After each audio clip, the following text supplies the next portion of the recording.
Hello traders எல்லாருக்கும் வணக்கம். So இந்த வீடியோ பண்ணுறதுக்கு எனக்கு கொஞ்சம் எம்பாரசிங்காக தான் இருக்குது. ஆனால் வேறு வழியே இல்லை. கண்டிப்பாக இதை உங்கள் எல்லாருக்கிட்டையும் ஷேர் பண்ணியே ஆகணும் அப்படின்னு நினைக்கிறேன். இன்ட்ராடே ட்ரேடர்ஸ் எல்லாருமே ஸ்கிப் பண்ணாமல் வீடியோவை ஃபுல்லாக பாருங்கள். Especially full time traders and ஃப்யூச்சரில் ஃபுல் டைம் ஆகணும்னு நினைக்கிறவங்களாம் தயவு செஞ்சு ஒரு செகண்ட் கூட விடாமல் ஃபுல்லாக பாருங்கள். உங்கள் நல்லதுக்கு தாங்க சொல்கிறேன். இந்த வீடியோ பார்த்து முடிச்சுட்டு நீங்களும் கொஞ்சம் சீரியஸாக உட்காந்து திங்க் பண்ணி ஒரு நல்ல முடிவாக எடுங்க. இந்த மந்த் பிகினிங்கில் தான் நான் ஒரு வீடியோ வந்து போட்டிருந்தேன். இனிமேல் கவர்மெண்ட்டுக்கும் புரோக்கருக்கும் நம்ம வந்து ஓவர் ட்ரேட் பண்ணி காசுலாம் கொடுத்துட்டு இருக்கக்கூடாது. ஸோ நம்ம ப்ராப்பராக இருக்கணும், அது இதுன்னு மோட்டிவேஷ்னலாக சூப்பராக பேசி நிறைய பேர் சூப்பர் ப்ரோ, இனிமேல் நானும் உங்களை அப்படியே ஃபாலோ பண்ணுறேன், நானும் இனி இதெல்லாம் பண்ண போகிறதில்ல, ஓவர் ட்ரேட் பண்ண போகிறதில்ல, ரிவென்ஸ் ட்ரேட் பண்ண போகிறதில்ல அப்படிங்கிற மாதிரிலாம் நிறைய பேர் சொல்லியிருந்தாங்க. ரொம்ப சந்தோஷமாக தான் இருந்துச்சு. எப்படியோ கஷ்டப்பட்டு 2 வீக்ஸ் செம டிசிப்ளின்டாக இருந்தாங்க. ஓவர் ட்ரேட் ரிவென்ஸ் ட்ரேட்லாம் பண்ணாமல் 2 வாரத்துலேயே 100% ROI வந்து வந்துருந்துச்சு. ஆல்மோஸ்ட் எல்லாமே 2 லாட் தான் போட்டேன், முக்கால்வாசிக்கு மேலே. ஸோ ஒரு 45 to 50K யூஸ் பண்ணி 50K ப்ராஃபிட்ஸ் வந்து வந்துருச்சு 100%. என்னடா ரொம்ப நல்லா போயிட்டு இருக்கு, ஒருவேளை உண்மையாகவே டிசிப்ளின் ஆகிட்டோமா அப்படின்லாம் நினச்சேன். அந்த மாதிரிலாம் இருக்கிற சான்ஸ் இல்லையே. ஆனாலும் உள்ள ஓரமாக உறுத்திட்டே இருந்துச்சுங்க. ஏன்னா எனக்கு வந்து கண்டினியூஸ்லி ப்ராஃபிட்டாக வந்துட்டு இருந்துச்சு. 7-8 ட்ரேட்ஸ் வந்து கண்டினியூஸ்லி க்ரீன் தான், ரெட்டே பார்க்கல. ஸோ ஒரு நாள் ரெட் டே வந்தால் தான் நம்ம வந்து எப்படி பிஹேவ் பண்ணுவோம் அப்படின்னு நம்ம வந்து செக் பண்ணணும். ஏன்னா க்ரீன் டேஸில் நம்மளுக்கு ஒன்றும் தெரியாது. ரெட்டை பார்த்தோன்னே நம்மளுக்குள்ள உள்ள அன்னியன் வந்து வெளியில் வந்துடுவான். ஸோ ரெட் டேஸ் எப்படி பிஹேவ் பண்ணுறேன் அப்படின்னு ட்ராக் பண்ணணும்னு நினச்சேன். கடைசியாக ஒரு ரெட் டே வந்துச்சுங்க. நினச்ச மாதிரியே அன்றைக்கி வந்து ரிவெஞ்ச் பண்ணிட்டேன். ஆனால் அன்றைக்கி ரொம்ப பெரிய டேமேஜ்லாம் இல்லை, ஒரு 4000-5000 லாஸோட போயிடுச்சு. ரொம்ப ஒரு மைனரான டேமேஜ் தான். அப்புறம் அப்படியே அடுத்தடுத்த நாள் கொஞ்சம் கொஞ்சமாக ரிவெஞ்ச் ஸ்டார்ட் பண்ணி ரொம்ப அசிங்கமாக பழையபடி பண்ண ஆரம்பிச்சிட்டேன். ஸோ இதை வந்து நான் எப்படிலாமோ கண்ட்ரோல் பண்ணணும்னு டிஃப்ரெண்ட்டாக நிறைய ட்ரை பண்ணிட்டேங்க. ஆனால் இப்போ தான் நான் வந்து ரியலைஸ் பண்ணேன், நம்ம வந்து என்ன பண்ணாலும் நம்ம இந்த ரிவெஞ்சில் வந்து திருந்தவே மாட்டோம் அப்படிங்கிறத நான் வந்து நல்லாவே புரிஞ்சுக்கிட்டேன். என்னென்னலாம் ட்ரை பண்ணேன் அப்படின்னு செகண்ட் பார்ட் வீடியோவில் எக்ஸ்பிளைன் பண்ணுறேன். ஸோ வீடியோவை ஃபுல்லாக பாருங்கள் ப்ளீஸ். எனக்கு மெயினாக ரிவெஞ்ச் ட்ரிகர் ஆகிற பாயிண்ட்டை வந்து ஃபஸ்ட்டு ஐடென்டிஃபை பண்ணிட்டேன். பெரிய ப்ராஃபிட் மிஸ் பண்ண ட்ராமாவில் தாங்க என்னை வந்து மோஸ்ட் ஆஃப் தி டைம் வந்து ரிவெஞ்ச் ட்ரிகர் பண்ணியிருக்கு. இந்த மந்தில் 2 வீக்ஸ்லேயே 100% ROI அப்படின்னு சொன்னேன்ல, அதில் ஒரு 3 நாள் ட்ரேட்லாம் 50 to 60 பாயிண்ட்ஸ்குள்ளே வந்து நான் க்ளோஸ் பண்ணிட்டேன். ஸோ அதெல்லாம் EODயில் 200 to 320, 325லாம் போயிருந்துச்சு எல்லா ட்ரேட்ஸுமே. அந்த ப்ராஃபிட்லாம் நான் ஹோல் டே ரைட் பண்ணியிருந்தேன்னா 2 வீக்ஸ்லேயே லிட்ரலி 300 to 400% ROI வந்து வந்திருக்குங்க. ஸோ இந்த ட்ரேட்ஸ் எல்லாமே ரூல் படி இன்னும் ஹோல்ட் பண்ண வேண்டியது தான். பட் ஸ்டில் நான் வந்து பயந்து க்ளோஸ் பண்ண ட்ரேட்ஸ் இதெல்லாம். இது இப்படியே கண்டினியூ ஆகிட்டே இருந்தேன்னா வேலைக்கே ஆகாது அப்படின்னு புரிஞ்சுக்கிட்டேங்க. ஏன்னா என்னோட என்ட்ரிஸில் 70 to 80% ஆஃப் த டைம்ஸ் வந்து இந்த மாதிரி பெரிய மூவ்ஸ் தான் கொடுத்துட்டே இருக்கும். ஸோ அதனால் இந்த ப்ராஃபிட் மிஸ் ட்ரிகர் வந்து நம்மளுக்கு வந்து கண்டினியூ ஆகிட்டே இருக்கும், நம்ம வந்து பெரிய பாயிண்ட்ஸை வந்து பிடிக்க முடியலன்னா. ஸோ அதனால் இந்த ட்ரிகர் ஃப்ரீக்வன்சி வந்து ரொம்ப அதிகமாக இருக்கும். இப்படியே போயிட்டு இருந்தேன்னா சோலி முடிஞ்சிடும் சீக்கிரம் அப்படிங்கிறத புரிஞ்சுக்கிட்டு தான் நான் வந்து அந்த ட்ரேடை ஹோல்ட் பண்ணுற கெப்பாசிட்டியை இன்க்ரீஸ் பண்ணுறதுக்காக சில ரிசர்ச் வந்து பண்ணிகிட்ருக்கேன். ஆனால் அதில் வந்து இன்னும் நிறைய ஒர்க் இருக்குது. நான் ஒரு 30% பக்கம் தான் ஒர்க் முடிச்சிருப்பேன். இன்னும் நிறைய வேலை வந்து இருக்குது. ஸோ அந்த ரிசர்ச் ஃபுல்லாக முடிகிற வர அப்பப்போ இந்த ப்ராஃபிட் மிஸ் ட்ரிகர் வந்து வந்துட்டு தான் இருக்கும் அப்படின்னு தெரியும். பட் ஸ்டில் ரிவெஞ்ச் ட்ரிகர் ஆனாலும் ஒரு சின்ன டேமேஜ்குள்ளே நம்ம வந்து தடுத்துடணும் அப்படின்னு நினச்சேன். என்னோட லாஸ் லிமிட் வந்து 15 to 20K தான் வச்சுருக்கேன். ஸோ அதுக்கு மேலே எப்போவுமே போகக்கூடாது அப்படின்னு நினப்பேன். பட் ஃப்ரைடே வந்து ரொம்ப மோசமாக ரிவெஞ்ச் வந்து பண்ணி 65K பக்கம் வந்து லாஸ் பண்ணிட்டேன். சார்ஜஸ் வந்து 3000 ரூபா ஆச்சு. ஸோ சார்ஜஸோடு சேர்த்தோன்னா 68,000 வந்து லாஸ் ஆயிடுச்சு. ஸோ அன்ஃபார்ச்சுனேட்லி அன்றைக்கி வேறு என்னோட ரூல் படி நோ ட்ரேடிங் டே தான். நோ ட்ரேடிங் டேல 1 or 2 ட்ரேட்ஸ் வந்து மேக்ஸிமம் ட்ரை பண்ணலாம், தப்பு இல்லை. பட் நான் அன்றைக்கி முரட்டுத்தனமாக ரிவெஞ்ச் பண்ணிகிட்டு இருந்தேன் ஆஃப்டர்நூன் டைம்லலாம். ஸோ அந்த டைமில் இருந்த ஜோன்ஸ்லாம் ஸ்ட்ரிக்ட்லி நோ ட்ரேடிங் ஜோன்ஸுங்க. ஸோ அந்த மாதிரி இடத்துல ரிவெஞ்ச் பண்ணதுலாம் எனக்கே சத்தியமாக ரொம்ப அசிங்கமாக இருக்குது. வேறு இடத்துலலாம் பண்ணியிருந்தா கூட எனக்கு பெருசாக தெரிஞ்சிருக்காதுங்க. ஸோ ஆனால் அங்கெல்லாம் 200% அதெல்லாம் ஒர்த்தே இல்லை அப்படின்னு நல்லாவே தெரியும். ஏன்னா அதெல்லாம் பக்காவான ஆப்ஷன் செல்லர்ஸ்க்கான ஜோன். ஆப்ஷன் பையர்ஸ்லாம் அங்கே எவன் என்ட்ரானாலும் மரணாட்டி வாங்குவானுங்க. ஸோ இதெல்லாம் எங்களோட மெத்தடில் சம்டைம்ஸ் வந்து ஈஸியாக ஐடென்டிஃபை பண்ணலாம். ஸோ அப்படிப்பட்ட ஜோனில் தான் நான் வந்து தெரிஞ்சே திருப்பி ரிவெஞ்ச் பண்ணது தான் எனக்கு வந்து ஏற்றுக்கவே முடியல, அதை அக்செப்ட் பண்ணிக்கவே முடியலங்க. ஏன் அப்படி பண்ணேன்னு எனக்குள்ளேயே தெரில. மூவ் வராதுன்னு தெரிஞ்சும் திருப்பி ரீஎன்டர் ஆகிட்டே இருந்தேன். பேய் பிடிச்ச மாதிரி நான் வந்து பிஹேவ் பண்ணிட்டு இருந்தேன். சைக்கோத்தனம் வந்து ரொம்ப முத்திருச்சுங்க. 2-3 லாட்டு தான் போட்டுட்டு இருந்தேன். திடீர்னு 6, 7, 8, 9ன்னு போட்டு கடைசியாக 2 ட்ரேட்லாம் 10 லாட்லாம் போட்டேன். இதே ஸ்பீடில் என்னோட ரிவெஞ்ச் வந்து கண்டினியூ ஆகிட்டு இருந்தேன்னா 1 லட்சம் 2 லட்சம்லாம் ஈஸியாக டச் பண்ணிடுவேன். நான் இதை கண்ட்ரோல் பண்ண சின்ன சின்ன நிறைய விஷயம் வந்து ட்ரை பண்ணிகிட்டே இருந்தேன். ஆனால் ஒவ்வொரு டைமும் ஏதாவது ஒன்று ட்ரை பண்ணும்போது அது வந்து ரிப்பீட்டடாக ஃபெயில் ஆகிட்டே இருந்துச்சுங்க. ஃபஸ்ட்டு நம்மளுக்கு ஏதாவது பனிஷ்மெண்ட் கொடுக்கணும் அப்படின்னு சொல்லி ஒரு நாள் ரிவெஞ்ச் பண்ணேன்னா நெக்ஸ்ட்டு 2-3 நாளைக்கு ட்ரேடே பண்ணக்கூடாது. ஸோ அது வந்து நம்மளுக்கு ஒரு பாடமாக இருக்கும். ஸோ அடுத்தடுத்த நாள் நல்ல மூவ்லாம் வரும். அதை பார்த்துட்டு ஐயையோ இன்னைக்கு எடுக்க முடியலையே அப்படின்னு சொல்லி அந்த மாதிரி இதை பார்த்து இனி கொஞ்சமாக திருந்துவேன் அப்படின்னு நினச்சேன். ஆனால் ஒரு 1 or 2 days வந்து ஒர்க் ஆச்சு. அதுக்கப்புறம் அதை வந்து ஃபாலோ பண்ணவே முடியல. சரி நம்ம மட்டும் இன்வால்வ் ஆயிருந்தால் தான் திருந்த மாட்டோம், வேறு யாரையாவது இன்வால்வ் பண்ணால் கொஞ்சம் திருந்துவோம் அப்படின்னு சொல்லி என்னோடய ஸ்டூடெண்ட் ஒருத்தரை நான் வந்து ட்ராக் பண்ண சொன்னேன். என்னோடய ட்ரேட்ஸை நான் வந்து 2-3 ட்ரேட்ஸ் தான் எடுப்பேன், அதுக்கு மேலே எடுக்க மாட்டேன். நான் வந்து ஆர்டர்ஸ் டேபை வந்து 3:30க்கு டெய்லி உங்களுக்கு வந்து ஸ்க்ரீன்ஷாட் அனுப்புகிறேன். ஸோ நான் ரிவெஞ்ச் பண்ணாமல் இருக்கணும், அதனால தான் உங்ககிட்ட எல்லாத்தையுமே ஷேர் பண்ணுறேன் அப்படிங்கிற மாதிரி சொன்னேன். ஸோ ஒருத்தர்கிட்ட 2-3 ட்ரேட் தான் எடுப்போம் அப்படின்னு நம்ம வந்து பில்டப் கொடுத்தா அவங்ககிட்ட சொன்னதுக்காகவே நம்ம வந்து கொஞ்சம் ஃபாலோ பண்ண ட்ரை பண்ணுவோம்ல. ஸோ அதனால தான் இன்னொருத்தரை இன்வால்வ் பண்ணலாம் அப்படின்னு நினச்சி அவங்கள வந்து இன்வால்வ் பண்ணேன். ஸோ அதுவும் 1 or 2 weeks வந்து சூப்பராக போச்சு. அவங்கக்கிட்ட நான் காட்டுறதுனாலேயே அன்வான்ட் ட்ரேட்ஸ்லாம் எடுக்கலை. ஸோ நல்லா தானே போயிட்டுருக்கு அப்படின்னு நினைக்கும் போது பழையபடி ஆரம்பிச்சிட்டேங்க திருப்பியும். மறுபடியும் முதல்ல இருந்தா அதையும் தாண்டி கடைசியாக அந்த ஸ்டூடெண்ட் கிட்ட ப்ரோ இனிமேல் நான் ரிவெஞ்ச் பண்ணால் ஒரு நாளைக்கு 2000 rupees வந்து ஃபைன் வந்து அனுப்பி விடுறேன். அடுத்தடுத்த நாள் ரிவெஞ்ச் பண்ணால் 500 இன்க்ரீஸ் ஆகிட்டே போகும். என்னோடய ஃபைன் 2500 3000 அப்படின்னு போயிட்டே இருக்கும். ஸோ இந்த மாதிரி வச்சுக்கிட்டேன்னா நான் வந்து கொஞ்சம் பயப்படுவேன்னு நினைக்கிறேன். ஏன்னா ஃபைன்லாம் இருக்குல்ல. ஸோ அதனால் நம்ம வந்து கொஞ்சம் கண்ட்ரோல்டாக இருக்க சான்ஸ் இருக்குது அப்படின்னு ஒரு நப்பாசையில் இருந்தேன். ஆனால் அப்புறம் தாங்க புரிஞ்சிச்சு, நம்ம வந்து ரிவெஞ்ச் பண்ணி 40,000 50,000லாம் ஒரு நாளைக்கு விடுற ரேஞ்சுக்கு நம்மளுக்கு சைக்கோத்தனம் மொத்தி இருக்கிற ஸ்டேஜில் 2000 ரூபா பற்றி யோசிக்கவா செய்வோம்.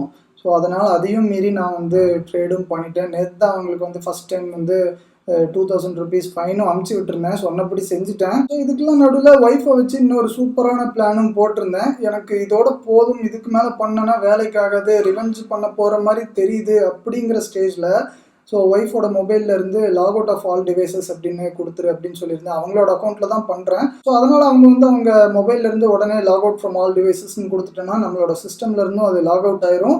எனக்கு பின்னும் தெரியாது, பின்னையும் மாற்றி வச்சுக்கோ, என்கிட்ட சொல்லாத அப்படிங்கிற மாதிரி சொல்லியிருந்தேன். ஸோ இதுவும் ஒரு 1 or 2 days வந்து நல்லா தான் போச்சு. அதுக்கப்புறம் கடைசியாக 3ஆவது நாள் வந்து லாகின் பண்ண போறியா இல்லையா அப்படிங்கிற மாதிரி கத்தி கூப்பாடு போட்டு பக்கத்து வீட்டில் ஆளுங்களுக்கெல்லாம் கேட்குற மாதிரி ரொம்ப சில்லறத்தனம் வந்து பண்ணிட்டேன். அந்த அளவுக்கு சீன் கிரியேட் பண்ணி நான் வந்து அவளை லாகின் பண்ண வச்சுட்டேன் மிரட்டி. ஸோ அதுலேயே லைட்டாக வேறு ஒரு வெர்ஷனும் ட்ரை பண்ணி பார்த்தேன். நீ லாக் அவுட் பண்ணிவிட்டு உடனே பெட்ரூமில் போய் உட்காந்துக்கோ, கதவை போட்டிரு, நான் தட்டினாலும் திறக்காத அப்படிங்கிற மாதிரி சொல்லியிருந்தேன். ஆனால் அந்த இதையும் ட்ரை பண்ணி பார்க்கும்போது நான் ஒரு டைம் ரொம்ப உச்சக்கட்ட லெவலில் போய் கதவெல்லாம் தட்டி உடைக்கிற மாதிரி ரொம்ப அசிங்கமாக பண்ணிட்டேன். இதெல்லாம் உண்மையிலே பண்ணுங்க, நான் வந்து விளையாட்டுக்கு சொல்லலை.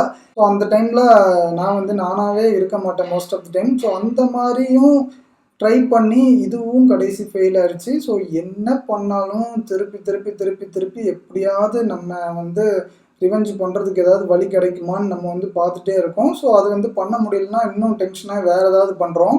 இதுக்கு மேலேயும் நம்ம வந்து நம்மளை பற்றி நம்மளோட பிஹேவியரை பற்றி புரிஞ்சிக்கலன்னா அது வந்து ரொம்ப தப்பாயிரும். நான் வந்து கடைசியாக நல்லாவே ரியலைஸ் பண்ணிட்டேன். நான் வந்து இந்த மாதிரி என்ன ட்ரை பண்ணாலும் இந்த ரிவெஞ்சை என்னால் கண்ட்ரோலே பண்ண முடியாது. ஸோ எல்லாருக்கும் அப்படின்னு சொல்ல வரல, ஆனால் மோர் தென் 95% ஆஃப் த பீப்புள் என்ன மாதிரி தான் இருக்கீங்க. ஸோ இந்த மாதிரி எல்லாருக்கும் இருக்கும் தான். அதெல்லாம் கண்ட்ரோல் பண்ணுறது அவ்வளோ சாதாரணமான விஷயமே கிடையாது. ஸோ ஃபுல் டைம் ட்ரேடர்ஸ்க்குலாம் இன்னும் 10 மடங்கு இருக்கும். ஸோ பார்ட் டைம் ட்ரேடர்ஸ்க்கும் இருக்கும், அவங்களுக்கும் ஒரு மாதிரி ரிவெஞ்ச் இருக்கும். ஆனால் ஃபுல் டைம் ட்ரேடர்ஸ்க்கும் இன்னும் கொஞ்சம் அக்ரெசிவாக இருக்கும். அதுவும் நம்ம வந்து கொஞ்சம் அக்ரெசிவான பர்சனாக இருந்ததுன்னா இன்னும் ரொம்ப வரும். ஸோ எனக்குலாம் கோவம் சும்மா அடிக்கடி வருங்க. சும்மாவே சைக்கோத்தனமாக வீட்டில் அடிக்கடி கத்திட்டே இருப்பேன். ஸோ அந்த மாதிரி ஆளுங்களுக்குலாம் இன்னும் ஈஸியாக ரொம்ப ட்ரிகர் வந்து சான்சஸ் வந்து வெரி ஹை. நீங்கள் மைண்ட் வாய்ஸ் நினச்சி சத்தமாக பேசிட்டுருக்கீங்க. ஸோ நான் அதை நல்லாவே புரிஞ்சுக்கிட்டு கடைசியாக இருக்கிற ஒரே ஒரு பிரம்மாஸ்திரத்தை யூஸ் பண்ணலாம் அப்படின்னு முடிவு பண்ணிட்டேன். ஆமாங்க, அதுதான் கில் ஸ்விட்ச். ஐயோ மீண்டும் மீண்டுமா? நான் ஏஞ்சல் புரோக்கிங்கில் இருக்கிறதுனால கில் ஸ்விட்ச் வந்து யூஸே பண்ண முடியல. ஏன்னா அதில் வந்து கில் ஸ்விட்ச் ஃபீச்சர் வந்து கிடையாது. இந்த விஷயத்தில் நம்ம வந்து ஜீரோதாவை உண்மையிலேயே ரொம்ப பாராட்டி தாங்க ஆகணும். ஸோ அவங்க வந்து ஜெனுவினாக ரீட்டைல் பீப்புளோட நலன் கருதி தான் அவங்க வந்து அந்த ஃபீச்சர் வந்து வச்சுருக்காங்க. ஏன்னா அதை வந்து யோசிச்சு பாருங்கள், அந்த ஃபீச்சர் வைக்கிறது வந்து அவ்வளோ பெரிய விஷயமே இல்லை. அது ஒரு சின்ன கோடிங்காக தான் இருக்கும், ஒரு லைன் கோடாக தான் இருக்கும். கில் ஸ்விட்ச்னா அது வந்து 24 ஹவர்ஸ்க்கு நம்ம எந்த ட்ரேட்ஸும் போட முடியாது அப்படிங்கிற ஒரு சின்ன ஃபீச்சர் தான். அவங்களுக்குலாம் அது வைக்கிறதுக்கு 2 நிமிஷம் கூட ஆகாது. ஆனாலும் நிறைய புரோக்கர்ஸ் கிட்ட அந்த ஃபீச்சர் வந்து கிடையாது. ஏன்னா நம்ம வந்து ஓவர் ட்ரேடிங் பண்ணோம், ரிவென்ஸ் ட்ரேடிங் பண்ணோம்.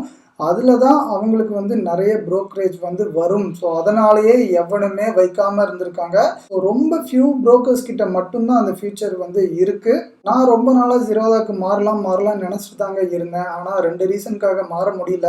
ஃபஸ்ட்டு இப்போ தான் ஏஞ்சல் ப்ரோக்கிங் வந்து அந்த இன்டர்ஃபேஸ்லாம் செட் ஆயிருந்துச்சு, கொஞ்சம் நல்லா இருந்துச்சு எனக்கு ஆப்ஷன் பையிங் பண்ணுறதுக்கு.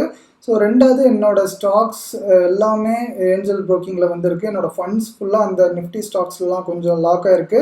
ஸோ அந்த ஸ்டாக்ஸை பிளெட்ஜ் பண்ணி தான் அந்த மார்ஜின் வச்சு தான் நான் வந்து ஆப்ஷன் பையிங் வந்து பண்ணிட்டு இருந்தேன். ஜீரோதாவில் பிளெட்ஜ்டு மார்ஜின் வச்சு ஆப்ஷன் பையிங் வந்து பண்ணவே முடியாது.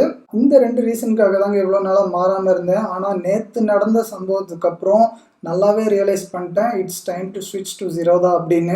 நேற்றுலாம் என்ன பார்க்க எனக்கே ரொம்ப பயமாக இருந்துச்சுங்க. ஸோ நீங்களும் ஓவர் ட்ரேடிங், ரிவென்ஸ் ட்ரேடிங்லாம் பண்ணிகிட்டு இருக்கீங்கன்னா தயவு செஞ்சு இந்த மாதிரி கில் ஸ்விட்ச் ஃபீச்சர் இருக்கிற புரோக்கருக்கு உடனே மாறுங்க. என்னோட எக்ஸ்பீரியன்ஸில் சொல்கிறேங்க, சத்தியமாக இது மட்டும்தாங்க ஒன் அண்ட் ஒன்லி வே. ஆனால் ஒரு சின்ன டிஸ்அட்வான்டேஜ் வந்து இருக்குங்க. எல்லாருக்குமே இது சூட் ஆகுமான்னு தெரில. ஏன்னா கில் ஸ்விட்ச் ஃபீச்சர் இருக்கிறது பெரிய விஷயம் இல்லை. மார்க்கெட் நம்மளை டார்ச்சர் பண்ணி நம்மளுக்குள்ளே இருக்கிற அந்நியனை வெளியில் கொண்டு வரும்போது அந்த கில் ஸ்விட்ச் பட்டனை நம்ம கிளிக் பண்ணுறதுக்கு நம்மளுக்கு ஒரு பக்குவம் வந்து வேணும், அதுக்கும் ஒரு டிசிப்ளின் வந்து வேணும், அதுக்கும் ஒரு மனசு வேணும். ஆனால் நிறைய பேருக்கு அது வந்து இருக்காது கண்டிப்பாக அந்த டைமில். ஏன்னா நானும் முன்னாடி என்னோடய ஸ்டூடெண்ட்ஸ்க்கு சில பேர்கிட்ட சஜஸ்ட் பண்ணியிருக்கேன், என்னால் தான் இதை யூஸ் பண்ண முடியல, ஆனால் நீங்கள் ஜீரோதாவில் இருந்தீங்கன்னா நீங்களாவது யூஸ் பண்ணுங்கள் ப்ரோ, கண்டிப்பாக ரிவென்ஸ் கண்ட்ரோல் ஆகும் அப்படின்னு சஜஸ்ட் பண்ணியிருந்தேன். ஒரு சில பேருக்கு அதெல்லாம் தெரியாமலே இருந்திருக்கு இப்படிலாம் ஒரு ஃபீச்சர் இருக்குன்னு. ஸோ அவங்களாம் சொன்னாங்க, ப்ரோ சூப்பர், நீங்கள் வந்து சொன்னதுலேருந்து அதை வந்து ரெகுலராக யூஸ் பண்ணிகிட்ருக்கேன், இப்போலாம் ரிவென்ஸ் கொஞ்சம் கண்ட்ரோல் ஆயிருக்கு அப்படிங்கிற மாதிரி சொன்னாங்க. ஆனால் 1 or 2 வீக்ஸ் தான் சொன்னாங்க. 3வது வாரம் ரிவென்ஸ் பண்ணிட்டேன் ப்ரோ, என்னால் கில் ஸ்விட்ச் வந்து போடவே முடியல அந்த டைமில் அப்படிங்கிற மாதிரிலாம் புலம்பிகிட்டு இருந்தாங்க. ஸோ அப்போ தான் புரிஞ்சுது, அதுவும் நம்மளுக்கு வந்து போட மனசு வராதுல. உச்சக்கட்ட லெவலில் நம்ம ரிவென்ஸ் மோடுக்கு போயிட்டோன்னா நானாக மார்க்கெட்டாக பார்த்துடலாம், கில் ஸ்விட்ச் ஆகுது மயிராகுது அப்படின்னு சொல்லி பயங்கரமாக நம்ம மைண்ட் வந்து மாறிடும். நானும் கண்டிப்பாக தனியாக பண்ணேன்னா இந்த கில் ஸ்விட்சை முக்கால்வாசி டைம்லாம் போடவே மாட்டேன். எனக்கு இருக்கிற கோவம்லாம் உச்சக்கட்ட லெவலில் இருக்கும். கில் ஸ்விட்ச்லாம் நான் வந்து கண்டிப்பாக மோர் தேன் 80% ஆஃப் த டைம்ஸ் வந்து தொடவே மாட்டேன். ஸோ அதுக்கு தாங்க அந்த பொறுப்பை என்னோடய ஒய்ஃப் கிட்ட வந்து கொடுத்துருக்கேன். ஸோ அவங்க வந்து பக்காவாக பண்ணிடுவாங்க. இதுவரை சொன்னதெல்லாம் கூட அவங்களோட வேலையை கரெக்டாக தான் பண்ணாங்க. நான் தான் உச்சக்கட்ட லெவலில் சில்லறத்தனம் பண்ணிட்டேன். ஆனால் இனிமேல் யோசிச்சு பாருங்கள், ஒரு 2 to 3 ட்ரேட்ஸ்லேயே தெரிஞ்சிடும் இன்றைக்கி வந்து ஒர்க் அவுட் ஆகுமா ஆகாதா, நம்ம வந்து கரெக்டாக எடுக்க ட்ரை பண்ணுறோமா இல்லை இஷ்டத்துக்கு ஏதாவது எடுக்க ட்ரை பண்ணுறோமா அப்படிங்கிறது 2-3 ட்ரேட்லேயே தெரிஞ்சிடும். ஸோ இந்த 2வது ட்ரேட் 3வது ட்ரேட்லாம் போன உடனேவே நான் வந்து சொல்லிடுவேன். ஸோ இந்த ட்ரேட் வந்து க்ளோஸ் ஆன உடனே நீ வந்து கில் ஸ்விட்ச் போட்டுரு அப்படின்னு சொல்லிடுவேன். அவங்க வந்து அதை வந்து நீட்டாக பண்ணிடுவாங்க. ஸோ இந்த மாதிரி உங்களுக்கு வேறு யாராவது ஹெல்ப் பண்ணுறதுக்கு இருந்தால் மட்டும்தான் நீங்கள் இந்த கில் ஸ்விட்சையும் உருப்படியாக யூஸ் பண்ண முடியும். ஸோ தனியாக உங்கள் கண்ட்ரோலில் அது வந்து இருந்துச்சுன்னா மோஸ்ட் ஆஃப் த டைம் வந்து ஃபெயில் ஆக சான்சஸ் வந்து அதிகமாக இருக்குது. அதனால தான் இப்போவே சொல்கிறேன். ஸோ அதனால தாங்க சொல்கிறேன், நீங்களும் இந்த மாதிரி அம்மாவோ அப்பாவோ இல்லை தம்பியோ தங்கச்சியோ ஒய்ஃபோ யாராவது ஒருத்தர் மூலியமாக அதை கண்ட்ரோல் பண்ணுற மாதிரி வச்சுருந்தேன்னா இன்னும் கொஞ்சம் கரெக்டாக நம்ம வந்து அதை ஃபாலோ பண்ணலாம். ஸோ இந்த மாதிரி பண்ணும்போது இனி நானே நினச்சாலும் என்னால் ரிவென்ஸ் ட்ரேட் வந்து பண்ணவே முடியாது. அப்படிப்பட்ட ஒரு லாக் வந்து வச்சுருக்கேன் இப்போ ஃபைனலாக. ஸோ நேற்று நடந்த சம்பவம் வந்து நல்லதுக்கு தான் அப்படிங்கிற மாதிரி இப்போ வந்து நான் நினச்சிட்ருக்கேன். இனிமேல் நம்மளோட ஆப்ஷன் பையிங் ஜேர்னி வந்து கொஞ்சம் ஸ்மூத்தாக போகும் அப்படின்னு ஆணித்தனமாக நம்புகிறேன். ஏன்னா நான் ரிவென்ஸ் ட்ரேட் பண்ணி பெரிய பெரிய பெரிய பெரிய அடி வாங்கினதில் முக்கால்வாசி நாள் என்னோட நோ ட்ரேடிங் டேஸில் தான். ஸோ நோ ட்ரேடிங் டே அப்படின்னு சொல்லிட்டு 1/2 மணி நேரம் 1 மணி நேரம் அப்படியே பல்ல கடிச்சிட்டு அப்படியே ட்ரேட் பண்ணாமல் இருப்பேன். அதுக்கு மேலே ஒரு ஸ்டேஜில் ஸ்டூடெண்ட்ஸ்க்கு ஏதாவது அப்டேட் கொடுக்கணும் அப்படின்னு சொல்லி சிஸ்டமை பார்த்துட்டு அதுக்கப்புறம் கொஞ்சம் கொஞ்சமாக டெம்ப்ட் ஆகி இஷ்டத்துக்கு ஏதேதோ ட்ரேட்ஸ்லாம் எடுக்க ஆரம்பிச்சிருவேன். ஏன்னா நம்மளுக்கு வேறு எந்த வேலையும் இல்லையா, நம்ம சிஸ்டம் முன்னாடி பார்த்துட்டே தான் இருப்போம். சிஸ்டமில் பார்க்கலனாலும் மொபைலில் பார்த்துட்டு எப்படியாவது அப்புறம் சிஸ்டம் ஆன் பண்ணி ட்ரேட் வந்து எடுத்துருவேன். ஸோ இவங்க ஸ்டூடெண்ட்ஸ்க்கும் நான் அப்டேட் கொடுக்கணுங்கிறதுனால அதை வந்து ரொம்ப பார்த்துட்டே இருப்பேன். இல்லைனாலும் எனக்கு பார்த்துட்டே இருக்கணுங்கிற மாதிரி ஒரு அடிக்ஷன் வந்து ஆயிடுச்சு மார்க்கெட்டு. ஸோ இந்த மாதிரி நீங்கள் ஃப்ரீக்வெண்ட்டாக பார்த்துட்டு இருக்கீங்கன்னா நோ ட்ரேடிங் டேஸில் கூட கண்டிப்பாக ட்ரேட் பண்ண நிறைய சான்ஸ் இருக்குது. இது நான் மட்டும் இல்லை, எல்லாருமே பண்ணுவோம். ஸோ அந்த மாதிரி பண்ணுற நாள்லலாம் இனி நம்ம 9 o'clock முன்னாடியே, அதாவது மார்க்கெட் ஆரம்பிக்கிறதுக்கு முன்னாடியே நம்மளுக்கு வந்து நோ ட்ரேடிங் டேன்னு தெரிஞ்சுட்டுனா நம்ம வந்து கில் ஸ்விட்சை வந்து அப்போவே போட்டுடலாம். என்னோட மெத்தடில் மோஸ்ட் ஆஃப் த டைம்ஸ் வந்து முன்னாடியே கண்டுபிடிச்சிடலாம் இன்றைக்கி வந்து ட்ரேடிங் டேவா இல்லை நோ ட்ரேடிங் டேவான்னு.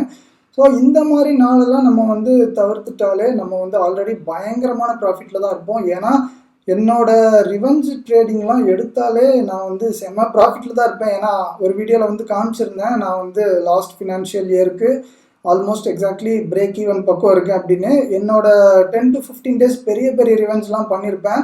ஸோ அந்த நாள்லாம் எடுத்து பார்த்தா மட்டும் லிட்ரலி 5 லட்சம் அதுக்கும் மேலே லைட்டாக லாஸஸ் வந்திருக்கு. அந்த 10-15 டேஸ் மட்டுமே சொல்கிறேன். ஸோ அந்த ரிவெஞ்ச் டேஸ்லாம் இல்லாமல் இருந்துருச்சுன்னா என்ன இருக்கும்னு யோசிச்சு பாருங்கள். ஆல்ரெடி 4-5 லட்சம் வந்து நம்ம வந்து ப்ராஃபிட்டில் இருந்திருப்போம். அந்த ஒரு 10-15 டேஸ்னால மொத்த இயருமே ஸ்பாயில் ஆகுது. அப்படிப்பட்ட சம்பவம் அந்த டேஸ்லலாம் நம்ம பண்ணிடுவோம்.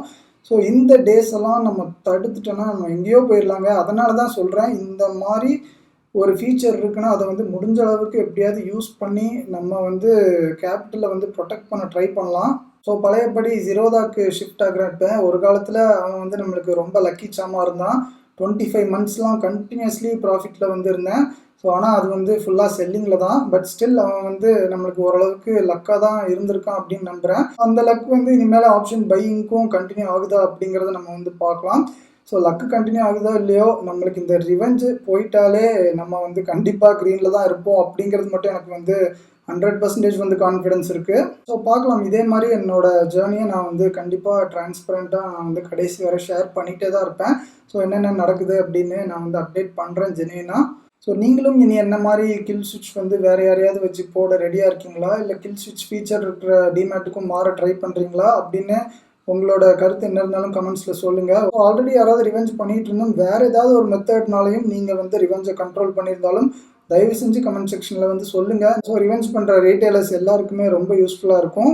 பரவாயில்ல, போன வீடியோ ஒரு 700 வியூஸ் பக்கம் வந்து வந்திருக்கு. ஸோ பார்த்து லைக் பண்ண எல்லாருக்குமே மிகப்பெரிய தேங்க்ஸ். இந்த வீடியோக்கும் அதே மாதிரி சப்போர்ட் பண்ணுங்கள். என்ன கருத்து இருந்தாலும் சொல்லுங்கள். இன்னொரு நல்ல வீடியோவில் சந்திக்கலாம். நன்றி.